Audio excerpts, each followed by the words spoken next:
Paix en Christ à tous les saints. Kolo Yesu apambola moko na moko. Grâce ya Nkolo Yesu ezala multiplier likolo ya ndeko nyonso oyo kolanda biso na liteya oyo na pene pe na musika. Que le Seigneur vous soit favorable. Na ngolu ya Nzambe tosili deja koleka oyo ezali totamboli mwa mulai tosi tozwi 5 séances. Tozali déjà na verset 6 ya chapitre 1 et sepelisa Nzambe lelo tozozwa 6e séance. Si le Seigneur nous fera grâce tozwa ata ba verset ebele, tozwa ata ba verset ebele po tofile penza tokende ata na 4 versets ou 5 versets. Que le Seigneur Jésus-Christ nous bénisse. Toyebi na kobondela tolobi merci Jésus pour toza malam. Sois élevé pour ce temps. Tolingi koyoka yo Nzambe na bomoi. Nous te recommandons ce temps. Ozala Nzambe oya kolobela biso. Yesu Nzambe na bomoi soki mutalobi apesaka kufa. Metangu yo lobaka nde bomoi etalisamaka. Et voilà pourquoi nous te recommandons ce temps. Parle-nous tout qui yo matatoli moyo monana, soit l'enseignant et l'enseignement au nom de Jésus. Amen. Kolo Yesu a pambola moko na moko. Tozwi Bible na biso na mukanda ya Cantique des Cantiques. Tolobaki mbaleleki kesengelaki to camper sur vigne. Tomoni que Cantique des Cantiques ezana tellement vaste jusque là to sisi na ta chapitre moko surtout to banda ko camper eroyo et que to silisa penza Cantique des Cantiques wana to ke koma na ngota mususu na 2022. Faut to banana ko avancer par la grâce de Dieu soto silisi to simba la vigne de Naboth makambi ya koloba eza ebele. Que le Seigneur nous bénisse. Cantique des Cantiques chapitre 1 verset 7 à 8. Dis-moi ô toi que mon cœur aime, où tu fais paître tes brebis, où tu les fais reposer à midi. Car pourquoi serais-je comme une égarée près des troupeaux de tes compagnons? Si tu ne le sais pas, ô la plus belle des femmes, sors sur les traces des brebis et fais paître tes chevaux près des demeures des bergers. Que le Seigneur bénisse cette lecture. Ok, toujours bandao. Tu bannis la verset 7 na verset 8. Awa, s'il vous plaît, toujours Genèse. Toujours le livre de Genèse, chapitre Nayango. Toujours Genèse, chapitre 29, verset 1. Tokiti. Jacob s'est mis en marche et s'en alla au pays des fils de l'Orient. Il regarda et voici il avait un puits dans le champ et voici il avait à côté 3 troupeaux de brebis qui se reposaient, car c'était à ce puits qu'on abreuvait les troupeaux. Et la pierre sur l'ouverture du puits était grande. Tous les troupeaux se rassemblaient là. On roulait la pierre de dessus l'ouverture du puits et on abreuvait les troupeaux et l'on mettait la pierre à sa place sur l'ouverture du puits. Jacob dit au berger, mes frères, d'où êtes-vous? Il répondit, nous sommes des Charan. Il leur dit, connaissez-vous Laban, fils de Nachor? Il répondit, nous les connaissons. Il leur dit, est-il à bonne santé? Il répondit, il est à bonne santé. Et voici Rachel, sa fille, qui vient avec les troupeaux. Qu'on le soit pas pour la écriture. Ok. Awa, na Cantique des Cantiques, chapitre 1, verset 8 à 7. Bible Zolo Baboye.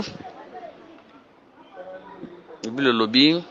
Dis-moi, ô toi que mon cœur aime, où tu fais paître tes brebis, où tu les fais reposer à midi. Car pourquoi serais-je comme une égarée près des troupeaux de tes compagnons? Écriture totale ça qui est mobali na moi si basé si à mon côté. Attention. Cantique de Cantique ndenge zawana chapitre 1 verset 7 à 8. Ezoya avant verset 5 à 6. Donc Bible loboma na désordre ministère de la parole nde ezotia yango na ordre za kwa livre Apocalypse ndenge lobama et lobama en désordre linko bateza ka ndenge za wana chapitre 1 chapitre 2 chapitre 3 chapitre 4 chapitre 5 chapitre 6 chapitre 7 t et lobama en désordre mais c'est le ministère l'esprit ministériel ndezwe bana ko arranger. Pourquoi tolobi boye awa tozoloba c'est le temps de l'égarement ici. C'est le temps de l'égarement où la femme était égarée. Car pourquoi serais-je comme inégaré? Ça, c'est le temps de l'égarement. Ça, c'est l'ancienne alliance. Pour tout dire, dans l'ancienne alliance, l'humanité tout entière, nous étions égarés à cause du péché d'Adam. Donc, l'ancienne alliance, exactement, à égarement, où l'humanité était égarée. Pour ton dire, l'autre soit égaré, l'autre aussi tu retrouveras Christ. Mais dans cette alliance, on était égaré à cause du péché d'un seul homme de l'humanité ezalaki égaré. Voilà pourquoi le Seigneur devait venir nous chercher. Yango bilobi ke soki ozwi bampata muninga na yo babungi okozwa bango kobomba bango kobokola bango okobatela bango soki mukolo bampate amonani okopesa ye bampate wana. Mose azalaki papa mobokoli oyo alokotaki bampate bazalaki égaré lokola bazalaki ya yete quand Christ était venu il fallait azongisa bampate.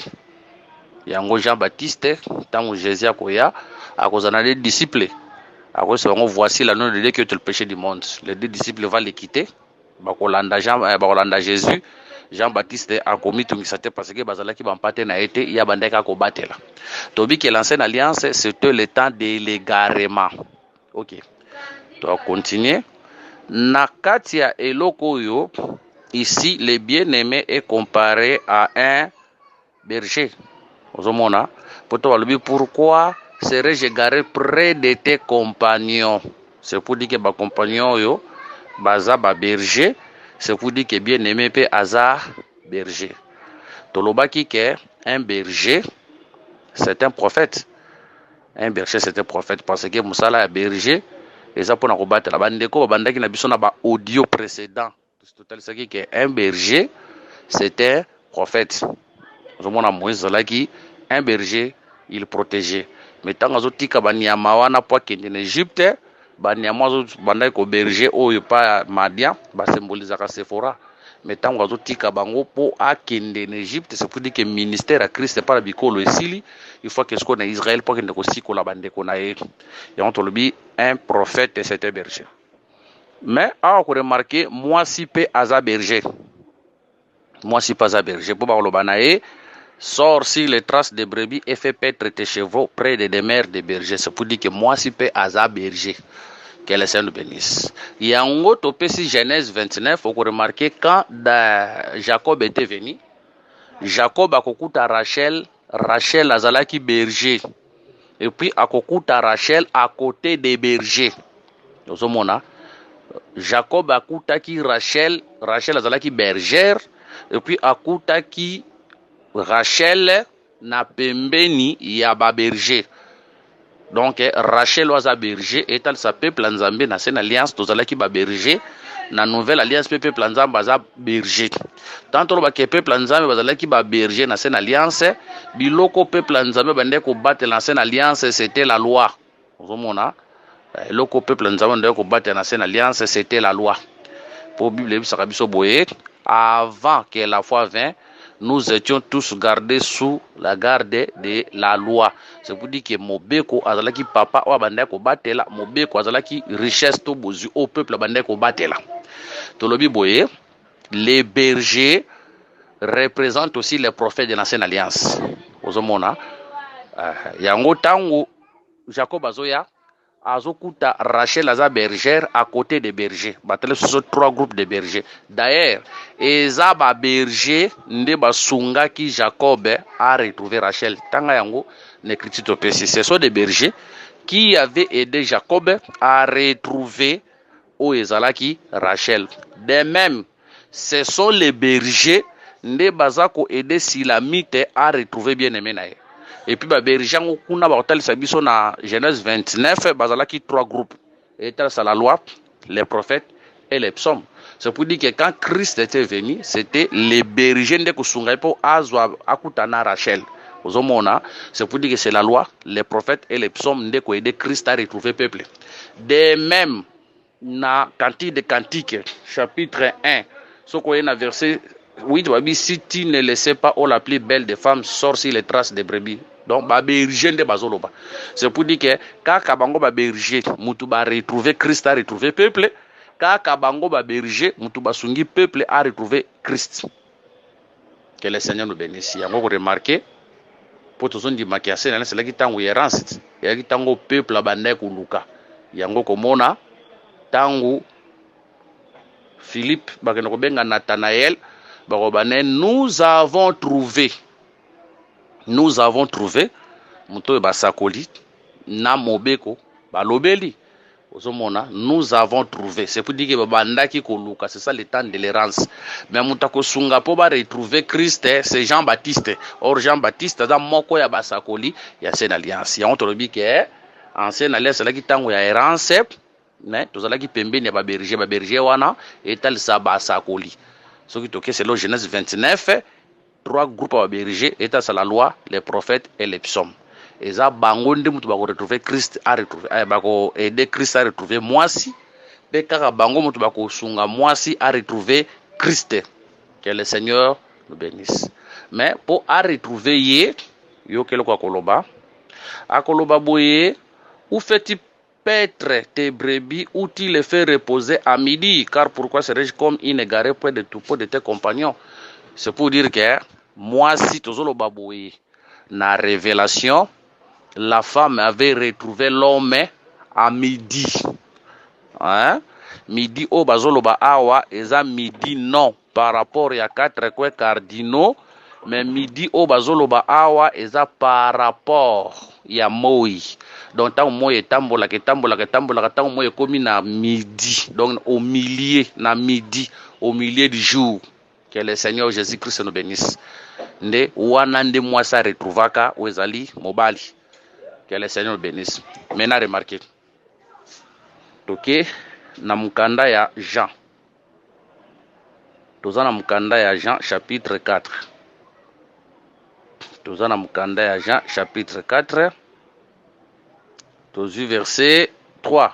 Alors il quitta la Judée et retourna à Galilée. Comme il fallait qu'il passât par la Samarie, il arriva dans une ville de Samarie nommée Séchar, près du puits que Jacob avait donné à Joseph son fils. Là se trouvait le puits de Jacob.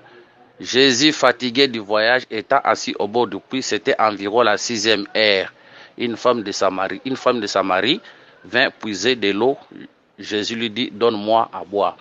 Remarquez, rencontre à Jésus. Na rencontre à femme samaritaine, et ça la na 6e heure.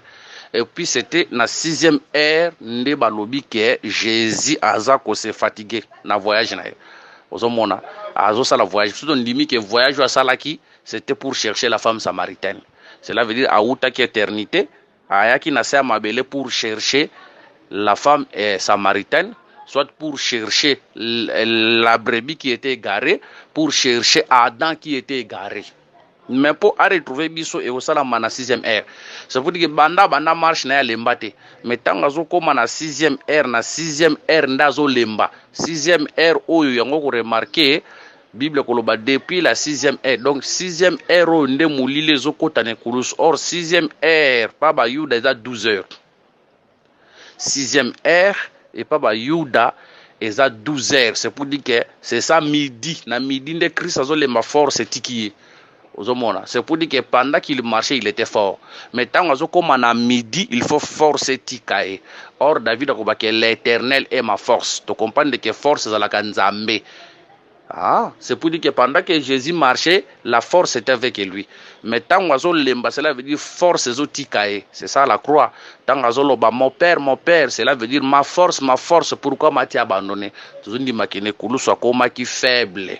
Pourquoi? Parce que le Père s'était retiré de lui.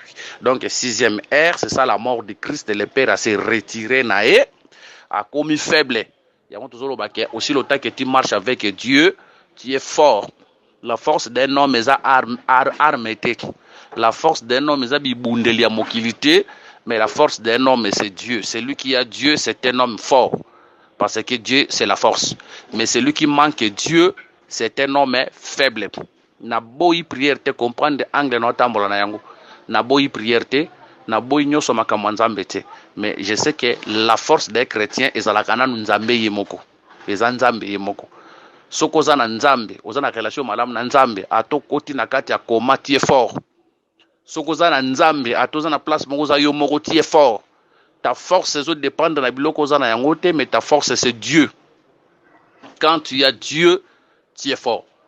Pendant que Jésus marchait, il était fort. Mais arrivé à la 6e heure, cela veut dire arriver na ekulusu a commis faible parce que la force lui avait quitté. Or la force a quitté, c'est ça le Père qui lui abandonne à la croix à la faible. Mon Dieu, pourquoi m'as-tu abandonné?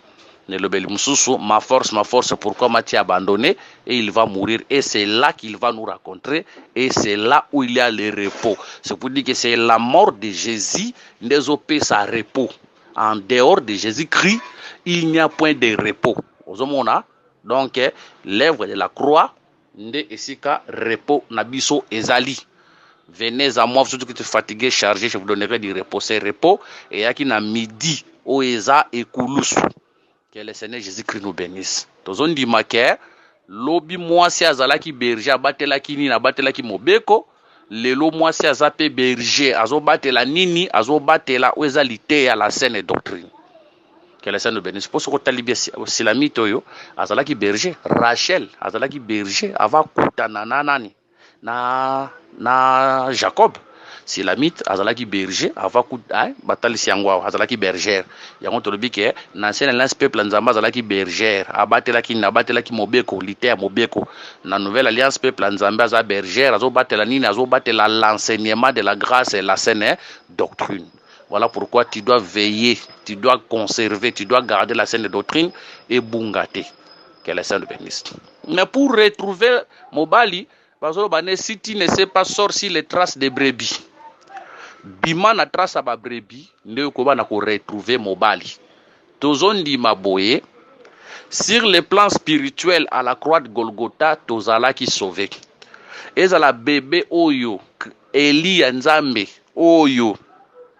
Abengami akoyamba Yesu akobika atakuta botami nanu te nekulusu asi abika déjà, mais eza na temps maintenant na doctrine o mutu il faut sikoyo a rencontrer Jésus ngana yo avant to botama Yesu akufelaka biso nekulusu asa bikisa milimo na biso nekulusu poto ndimaka ke ya mboto botama nzamba asa yeba biso nekulusu akufela biso asopa makila pona biso bikisa biso déjà milimo na biso ebika.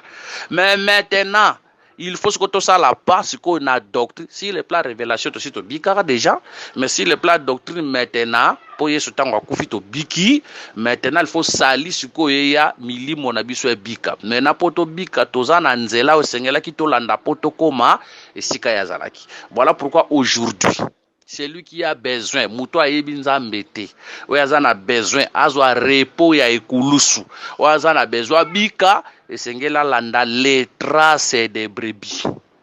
Alanda les traces des brebis. Soko landi trace ba brebis ndoko koma kozwa repos ya ekulusu. Soko landi trace ba brebis te okozwa repos ya ekulusu te. Ba brebis toko expliquer bango premièrement comme les prophètes.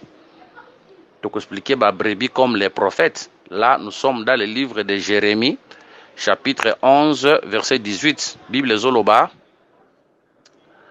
J'étais comme un agneau familier qu'on mène à la boucherie et j'ignorais les mauvais desseins qu'il méditait contre moi. Ici, le prophète Azako se présentait comme qui? Comme un agneau. Que le Seigneur nous bénisse. Tango okoya namukanda ya Psaume 44, verset 22. Mais c'est à cause de toi qu'on nous égorge tous les jours, qu'on nous regarde comme des brebis destinées à la boucherie. Que le Seigneur nous bénisse. Tant qu'on Matthieu 15, le Seigneur va garder vous de faux prophètes, bah qu'on pas d'abord un vêtement de brebis. C'est pour dire que tant tout le monde a brebis, tout le monde a prophète. Pour retrouver le Seigneur, il faut marcher sur les traces des brebis. Or, les traces des brebis, et ça, trace on a la voix, les traces des brebis, brebis on a prophète. C'est pour dire que pour retrouver le repos de la croix, pourquoi Monsieur Christ azali et sengelo tambola selon les prophéties des prophètes. Ce que tamboli selon les prophéties des prophètes, c'est alors tu vas retrouver Christ. Mais ce qu'on l'écrit selon les prophéties des prophètes était, au Kouéba n'a retrouver Christ T. Que le Seigneur Jésus-Christ nous bénisse. Donc tu dois passer par les prophéties des prophètes pour retrouver Christ. Kolo Yesu Christo a pambola biso po na kozanga bango, au Kouéba n'a retrouver bangote. Que le Seigneur nous bénisse. Donc expliquer ba brebis comme les prophètes, tu expliquer les brebis comme les traces des apôtres. C'est pour dire que c'est lui qui veut recevoir les salis de Christ, les salis de la croix, le repos de la croix, doit marcher aussi selon les traces des apôtres. Oh, les traces des apôtres, c'est la saine doctrine. À marcher sur la saine doctrine, c'est alors tu vas retrouver Christ. Que le Seigneur Jésus-Christ nous bénisse. Que le Seigneur puisse nous aider. Le lotoé bapenza ko avancer. Verset 9. Amajima qu'on attelle au char de Pharaon. Je te compare, ô mon ami. Ici, Pharaon est en train de comparer sa femme à une jima. Une jima est un cheval ya moisi. Donc mon a, une jima est un cheval ya moisi. Mais azobengaye ô mon ami. C'est pour dire que Salomon na silamite bazalaki ba ami. Pourquoi bazalaki ba ami? Yango tolobi que l'église et Jésus, nous sommes des amis. Jésus est notre ami. Bisope toza ba ami na ye. Pourquoi toza ba ami? Mon ami elin kolobanin. Jacques 15 verset 15. Jacques 15 verset 15. Je ne vous appelle plus serviteur parce que le serviteur ne sait pas ce que fait son maître. Mais je vous ai appelé ami parce que je vous ai fait connaître tout ce que j'ai appris de mon père. C'est pour dire qu'un ami, c'est celui qui a secrété. Ami aza muto bombe la secrété. Tant silami Salomon zobenga silamite ami, c'est pour dire qu'entre Salomon et la silamite, il n'avait aucun secret. Ya onto bina kata libala nanda kubosekeleza la raté. D'ailleurs, vous remarquez na commencement nzambazo que la mobile na mwasi ni, c'est pour dire qu'entre deux, il n'avait aucun secret. Oya zomona nzoto ya mwasi, oya zomona nzoto mobile. Donc entre eux, bilambe zalaki tel robombe zalaki tel, il n'avait aucun secret. Pour libala umela tangu mulai, et sengeli bozala ba ami, cela veut dire bobomba na secrété. Et ate mobile azo tonganda ko pana bango mwasa yebite. Mwasi abwaki saka carte to abomba mbongo na banque mobile ayebite, ezalaka bongo te. Entre mobile na mwasi secret sengeli zalate, bozala na bomoko. Sur le plan révélation, Christ nous appelle amis parce que a bombe libiso et l'autre côté. Aucun mystère aujourd'hui n'est caché à l'église. Nous sommes les amis de Christ parce qu'il nous a révélé tous ses secrets. Et le quoi mezate. Voilà pourquoi un prédicateur tangazo matana cher. Aroyate pas bombe libiso makam. Aroyate pas pesa biso ba devoir à domicile. O boki ndoko na ndaku te. C'est le devoir, c'est un prédicateur de nous révéler la pensée de Christ. C'est au prédicateur à révéler biso. Donc nous sommes au temps où secrets elle sous-souté, tous les mystères est à révéler. Que le Seigneur nous bénisse. Tous les mystères est révélé. Il est notre ami parce que a révélé biso ba secret nyos. Verset 9. Amajima qu'on attelle au char de Pharaon. Alobi abazobenga silamite punda, me punda ya mwasi o bazotia liboso ya char ya Pharaon. C'est pour dire que po char tambola esengeli punde zala. Punda nde mutabenda ka char. Ozomona punda mutabenda char, punda zala liboso, char zala na simati. Mutamata likolo ya liboso char. Pharaon bazolobela awa kozwa Pharaon satana te. Pharaon bazolobela awa eza image ya roi, eza image ya nzambe, ya nzambe yemoko. Parce que vous remarquez Pharaon nde mutako lever Joseph. Pharaon azo lever Joseph wana azalaka satana te. Pour Joseph lokola Christ, Pharaon élevera Joseph wana aza image ya père. Yango tolobi Pharaon ici aza image ya nzambe yemoko, le véritable roi. Oyo aza na kati ya char oyo cheval azobenda. C'est pour dire que yango tolobi que char tango ebenda maka cheval mutabenda ka yango. C'est pour dire que cheval azaka porteur ya char. Or Pharaon azali kolo ya char. Yango tolobi boye que tolobi tant tozomona cheval tozomona l'église la silamite l'église oyo azalaka porteur ya roi. C'est pour dire que bisika nyonso biso totambolaka toportaka nde roi. L'église azalaka nde porteur ya Christ, tomemaka Christ partout. Toza makolo ya Christ, toza munoko ya Christ, toza maboko ya Christ, misu ya Christ. C'est par nous que Christ agit. Que le Seigneur Jésus-Christ nous bénisse. C'est par nous que le Christ agit. Que le soit pambola biso, tozo wela lelo penza, tozoa quelques versets. Bolimbisi sobozo makele les abana mtu bazoyemba na libanda. Verset 10. Tes joues sont belles au milieu des colliers. Ton cou est beau au milieu des rangées de perles. Abi, tes joues sont belles au milieu des colliers. Matama nde edelimitaka munoko. Munoko ya mutu ndenge ezalaka na litama ya gauche na litama ya droite. Matama eza wana pona ko délimiter munoko. C'est pour dire que munoko ko kende au-delà ya matama te. Or la bouche tosi tolobelaki yango déjà na likolo na verset 2 tolobelaki munoko comme le ministère. Tolobelaki munoko comme le ministère, sur on a deuxième séance, tolobelaki la bouche comme le ministère. C'est pour dire ça que tes joues sont belles au milieu de tes joues sont belles au milieu des colliers. Ah tozo loba boye. Tozo loba ete matama ndezo délimiter munoko. Munoko c'est la bouche, les deux joues, c'est ça les deux alliances. C'est pour dire que un ministre a kokende jamais au-delà des deux alliances. Troisième alliance, c'est la raté. Un ministre est délimité na des alliances à la loi et au témoignage. S'il ne parle pas ainsi, il n'y aura pas de l'horreur pour le peuple. La lettre et son explication. Donc, ministre appelle ça ndoto. Après, après cette explication, il y a ndoto. Que le Seigneur Jésus-Christ nous bénisse. Tes joues sont belles au milieu des colliers. Matama. Et qui toque on a katika collier. Matama. Matama, ils ont les deux alliances. Ils ont les deux alliances. Babeza qui toque on a katia collier. Tant toya na Proverbe chapitre 1 verset 8 à 9. Écoute mon fils l'instruction de ton père et ne rejette pas l'enseignement de ta mère, car c'est une couronne de grâce pour ta tête et une parure pour ton cou, collier. C'est pour dire que l'enseignement, la sagesse, yango lobi que matama eza kitoko nakata ba collier. Tolobi boye eza l'enseignement ne yebana ko révéler beauté, il y a des alliances. Aux yeux loko moko, au tengo à la loi et au témoignage, ne beauté. Beauté matama ezomona na kitoko pona ba collier wana. Ba collier wana, c'est ça l'enseignement selon Proverbe chapitre 1 verset 8 et 9, c'est ça l'enseignement. C'est pour dire que c'est l'enseignement qui révèle la beauté des deux alliances. Alors, ton cou est beau au milieu des rangées de perles. Kingo na yo eza kitoko na katikati ya ba mayaka. Proverbe 1 8 à 9.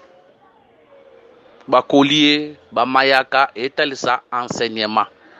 Or na kingo ya silamite nde mayaka to ba chenette bandaki kovanda. Or biso lelo na kingo na biso ba chenette ezalaka te.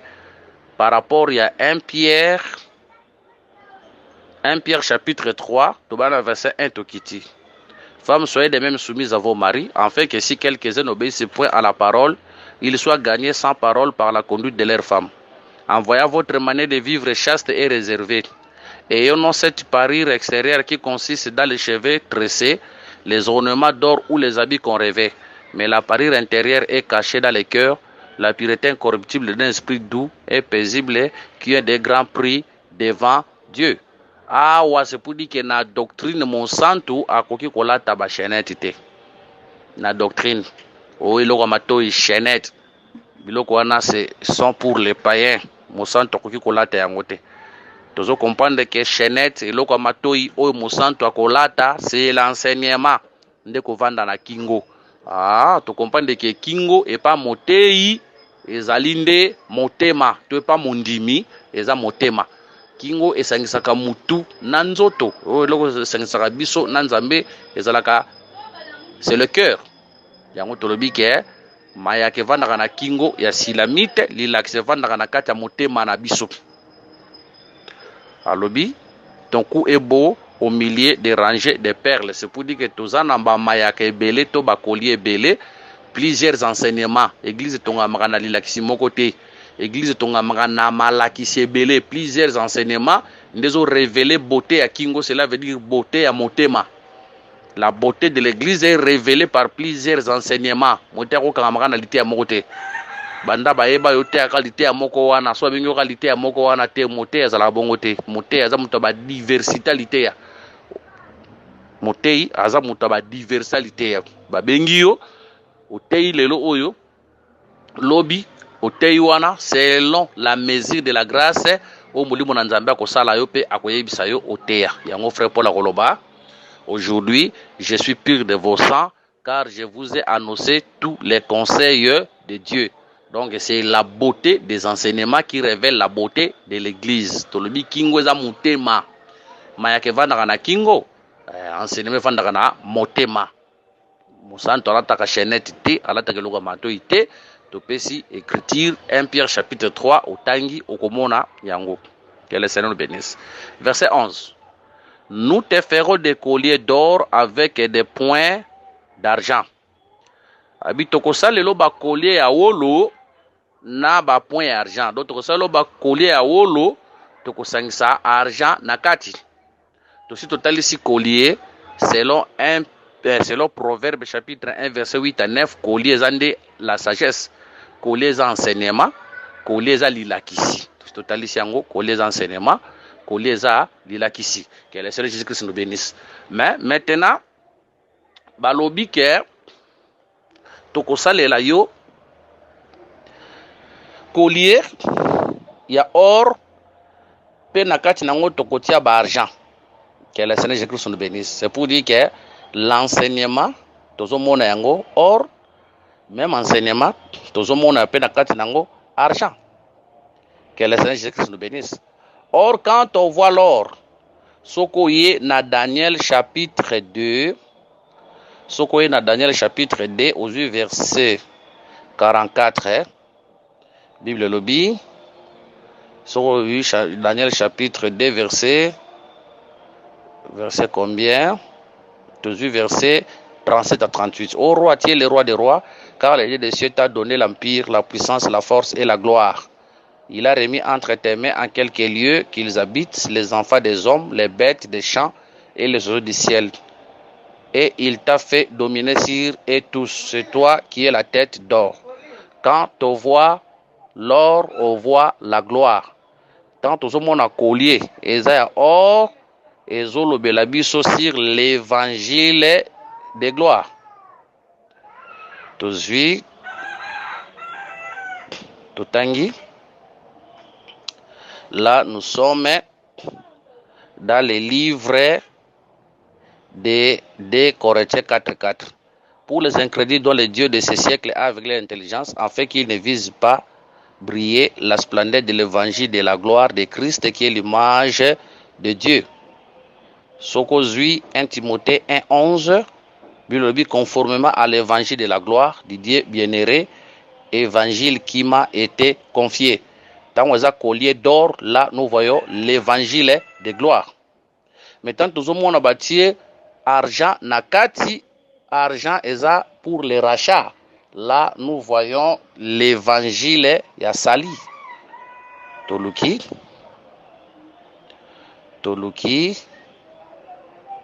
Topesi écriture.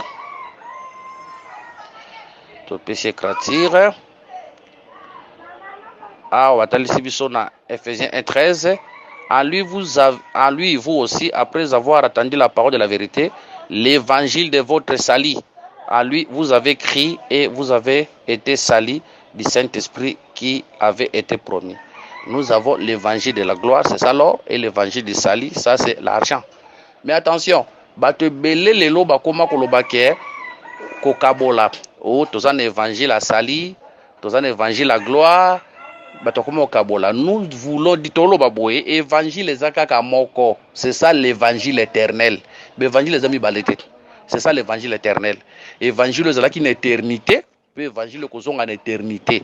Un évangile qui est capable de nous expliquer l'éternité côté Touta, puis évangile est une capacité d'expliquer l'éternité côté Tozo Kende. Ce qui est l'évangile éternel, mais ils ont expliqué l'éternité d'Engenini. Ils ont expliqué l'éternité parce que c'est un évangile où une éternité, et ils en attendent. Ils ont expliqué sur l'éternité. Touti nango kuna, toye nango awa pe tokuzonga nango kuna. Que le Seigneur Jésus-Christ nous bénisse. Mais cet évangile éternel, yango wana kaka évangile à sali. Cet évangile éternel, kaka yango wana l'évangile de gloire. Cet évangile éternel, kaka yango wana la prédication de la croix. Cet évangile éternel, kaka yango wana la bonne nouvelle du royaume. Ba kombo ezo varié, mais ezab évangile mi balete, ezaka que un seul évangile, c'est l'évangile éternel. Que le Seigneur Jésus-Christ le bénisse. C'est l'évangile qui est prêché à l'église aujourd'hui et c'est le même évangile qui sera prêché demain en Israël. Israël, basé le quoi sikate, au bakote ya bango, au le lote ya miti. Nyos zo te ya ma awa et côté ya ma lobby na Israël. Ndenge zo bikisa biso lelo, ndenge zo bikisa bango lobby, ndenge bikisa bango lobby. Ndenge zo parla langue lelo, ndenge bango pe bako parla langue. Ndenge to chasser ba démon lelo, ndenge bango pe bako chasser ba démon lobby. Donc ezani loko sikate au bakote ya bango, biso ba te biso te lelo te. Que le Seigneur Jésus-Christ nous bénisse. OK. Toleki Cantique des Cantiques, chapitre 1. Wana touti ko expliquer Cantique des Cantiques chapitre 1 wana touti ko expliquer quel verset touti ko expliquer verset 11 touti verset 12. Tandis que le roi est dans son entourage, monarque exalte son parfum. Ah, naro bazoloba awa eza parfum hein? OK. Naro bazoloba awa eza parfum. Je crois soki na nouvelle alliance okomona yango pe quelque part hein? OK. Eza na Matthieu 14 13. Comme Jésus était à Béthanie dans la maison de Simon le lépreux, une femme entra pendant qu'il se trouvait à table. Elle tenait un vase d'albâtre qui renfermait un parfum de nard de grand prix et ayant rompu le vase, elle répandit le parfum sur la tête de Jésus. Pendant que le roi est dans son entourage, monarque exalte son parfum. Or, tant que mon parfum, tant que na mukanda, comme ça que parfum, ils ont appelé sacrifice. Hein? Parfum, ils ont sacrifice. Bon, on est comme sacrifice. Nani na Israël, ils ont parfum. Bon, on est comme sacrifice. Pour un hôtel de parfum, ton hôtel d'Holocauste. Directement, tant que mon parfum, le sacrifice, tous mon ambalamoko, ils ont prière, ils ont adoration. Il y a solo kitoko, il y a une bonne odeur où tous les ça et pas un Nzambe. Que le Seigneur Jésus-Christ vous bénisse. Mais babi que pendant que le roi est dans son entourage, c'est pour dire que tant le roi vandi l'entourage naie, na bokonzi naie, nde mwasi aza koyeba ko sopa parfum. Entourage ya roi oyo zwa yango lokola le Seigneur oya vandi na katangwende naie, aza entouré na 24 êtres, na 24 veillards. Tu vois que les 24 veillards, ils ont une explication et bien là qu'on expliquer. Mais tant que Jean Zomona le Seigneur na kata trône naie, avant d'y entourer de 24 veillards, et tal s'appelle le Seigneur avant d'y na kata kembo. Le Seigneur a na kata gloire naie, c'est à ce moment-là que la femme est en train de verser le parfum. Cela veut dire l'église est en train d'adorer. Nous adorons le Dieu qui est dans sa gloire. Parfum toujours c'est sa gloire. Les abats prières où tout ça qu'on s'embella, tout ça qu'on répandre, tout ça qu'on adorer le Seigneur pendant qu'il est dans sa gloire. Il y a un moni moisio to pese écriture. Il y a marqué tant qu'on a écouté le Seigneur a entouré na batu avant de na messa zolia ndako kamata parfait ko sopa na mutu pona ko adorer et loko wana to biza na ba aspect bela ko talisa yango to bi ke moi so na za pe image ya bikolo eza aspect mais naza na aspect wana te aspect naza na ngweza kotalisa kaka ke le Seigneur avandi likola table, cela veut dire avandi na kembo aza entouré na batu, c'est ça le Seigneur à sa gloire. Cette femme a répandre parfum, c'est aujourd'hui le Seigneur est dans sa gloire, nous l'église nous sommes là pour lui adorer. Voilà pourquoi tant que dans l'église batindika yote o adorer Nzambe parce que le Seigneur mérite ton adoration, le Seigneur mérite ton parfum. répandre parfum, adorer, parce que abongi na yango. Que le Seigneur Jésus-Christ nous bénisse. Lelo, par la grâce de Dieu, Tosuki, par la grâce de Dieu, Lelo, moi quelques versets, moi verset moi et belé. Par la grâce de Dieu, Lelo Tosuki na verset 12. Nangola Nzambe, Tosuki na verset 12. Si le Seigneur nous fera grâce prochainement, tokozwa verset 13, toke nango ti na 17, 5 verset. Soki Nzambe akopesa biso ngolu, tokolobela ngo nyonso. Ba numéro na biso ezali boye. Plus 243 99 88 77 333. Numéro monsieur ezali plus 243 89 860 88 75. Na ndenge totamboli soko za na préoccupation. Eza nesika moko peut-être comprendre malamu te ba numéro ya wana topesi na bandeli plus 243 99 88 77 333. Monsieur ezali plus 243 89 860 88 75. Bengi biso na ba numéro wana to komeli biso na ba numéro wana to koyeba na ko répondre na préoccupation na yo par la mesure de la grâce que le Seigneur nous a faite. So posa na mituna muso ko tuna otuni biso na ba numéro wana na ngolu ya Nzambe to koyeba na ko répondre. Ceux qui posent besoin de prière, ou bien sur le numéro wana, ou faire connaître ba besoin na yo, ba désir na yo, na ba numéro wana par la grâce de Dieu, to koyeba na ko répondre bino. Laisse que la grâce, la paix de notre Seigneur Jésus-Christ vous soit multipliée. Au nom de Jésus, Amen.